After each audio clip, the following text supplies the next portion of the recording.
রিজিকের মালিক একজন, তিনি কে? এই জন্য বলে রিজিকের মালিক কে?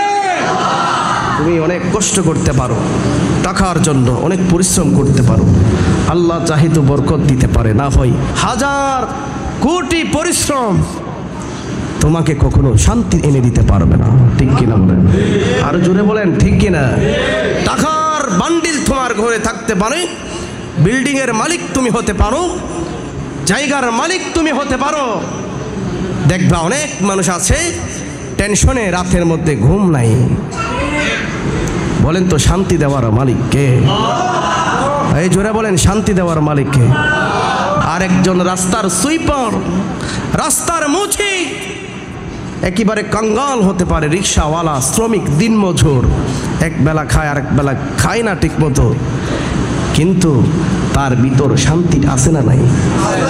এই জোরে বলেন শান্তি দেওয়ার মালিককে। সেই জন্য আমার ভাইরা যতদিন বেঁচে থাকবো আমরা হারাম থেকে বেঁচে থাকতে হবে, পরের হক থেকে আমাদেরকে বেঁচে থাকার দরকার আছে না নাই? মানুষের হক কখনো নষ্ট করবেন না। হযরতে ইমাম গাজ্জালি আলাইহির রহমানার কিতাবের মধ্যে হাদিসটা নোট করেছেন, 70 জন নবীর সমপরিমাণ একজনের সওয়াব থাকবে। আমার নবী বলছেন লা ইয়াদখুলুল জান্নাহ, এই ব্যক্তিটা জান্নাতে যেতে পারবে না। আমল কম না বেশি?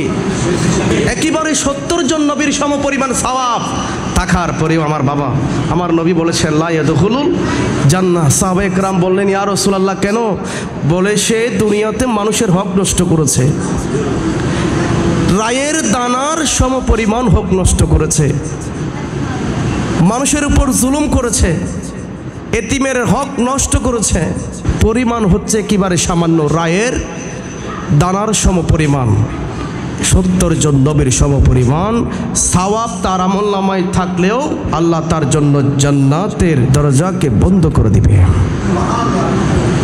আমরা গৌসে পাককে স্মরণ করব। এই গৌসে পাক আমাদেরকে সাহায্য করনেওয়ালা, হাশরের ময়দানে এই গৌসে পাক শাইশে বগদাদ আমাদেরকে সহযোগিতা করতে পারে কি পারে না? আল্লাহর ওলির ক্ষমতা আছে না নাই? জোরে বলেন আছে না নাই? আল্লাহর ওলিদেরকে পাওয়ার দিয়েছেন কে? জোরে বলেন কে? আল্লাহ বলছেন আলা ইন্না আউলিয়া আল্লাহ লা খাউফুন আলাইহিম ওয়ালা হুম ইয়াহজানুন। আমার বলির দুনিয়াতেও কোনো ভয় নয়, আখিরাতের মধ্যে কোনো টেনশন নাই। আমরা যদি ওলির ভক্ত হই, আশেক হই, আমাদের কোনো ভয় আছে? জোরে বলেন। যারা আল্লাহর বন্ধু তারা চাইলে সব পারে কি পারে না? আমার আল্লাহ বলছেন আমার কিছু বান্দা আছে ইবাদত করতে করতে তারা এমন পর্যায়ে চলে আসে তাদের হাত আর তাদের হাত তখনও আমি আল্লাহর হাত হয়ে যাই, আমি আল্লাহর জবান হয়ে যাই, আমি আল্লাহর হাত হয়ে যাই, আমি আল্লাহর পা হয়ে যাই। সেই জন্য কদম রাখে এখানে চলে যাই মদিনায়। জোরে বলেন।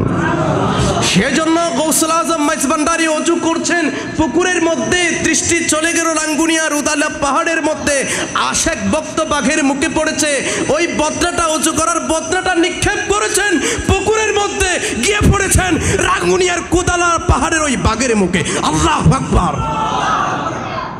পাওয়ার কার? জোরে বলেন ক্ষমতা কার? ওযু করার সময় ওই বদনাটা নিক্ষেপ করেছে কোথায়? পুকুরের মধ্যে। জালালি হালতে দূর হ, এখান থেকে সরে যাও। ভক্ত সবাই অবাক, কি ব্যাপার, হুজুর আজকে এভাবে করছে কেন? পুকুরে কোথায় নিক্ষেপ করলো বদনাটা? ওযু শেষ, হুজুর হুজরার মধ্যে চলে গেছে। ভক্ত মুরিদ সবাই বদনাটা অনেক খুঁজেছে, পুকুরের মধ্যে পায় নাই। কয়েকদিন পর ওই বদনাটা নিয়ে কোদালা পাহাড়ের ওই আশেক হুজুরের জন্য কিছু নাস্তা সহ নিয়ে ওই বদনাটা নিয়ে আমার গৌসুল আজম মাইজভান্ডারীর হুজরার মধ্যে, আহমদুল্লাহ মাইজভান্ডারীর কদমের মধ্যে চলে এসেছে। আর একটু জোরে বলেন মারহাবা। আল্লাহর ওলিদেরকে পাওয়ার দিয়েছেন কে বলেন? আরো জোরে বলেন কে?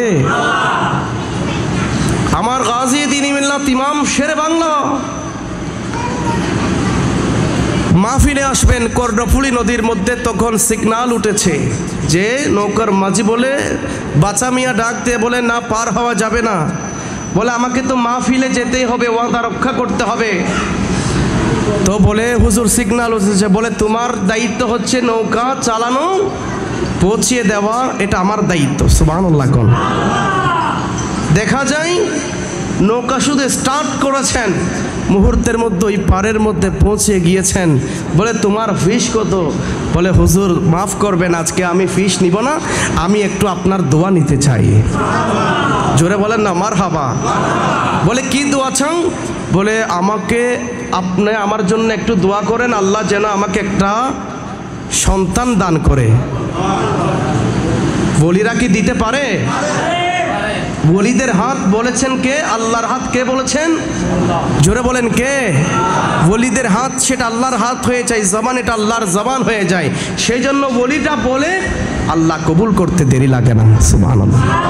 বলে যাও বাসা মিয়া, আগামী বছর তোর ঘরের মধ্যে একটা পুত্র সন্তান হবে। তোর ঘরের মধ্যে কি হবে? একটা ছেলে সন্তান হবে। সেই সন্তানের নাম রাখতে হবে নঈমউদ্দিন। আল্লামা নঈমউদ্দিন আল কাদেরী রহমতুল্লাহি আলাইহি, যিনি মর্দে মুজাহিদ ছিলেন, এটা এই নঈমউদ্দিন আল কাদেরী হযরতে গাজী দ্বীন মিলাত ইমাম শেরে বাংলার দোয়ার ফসল। জোরে বলেন মারহাবা।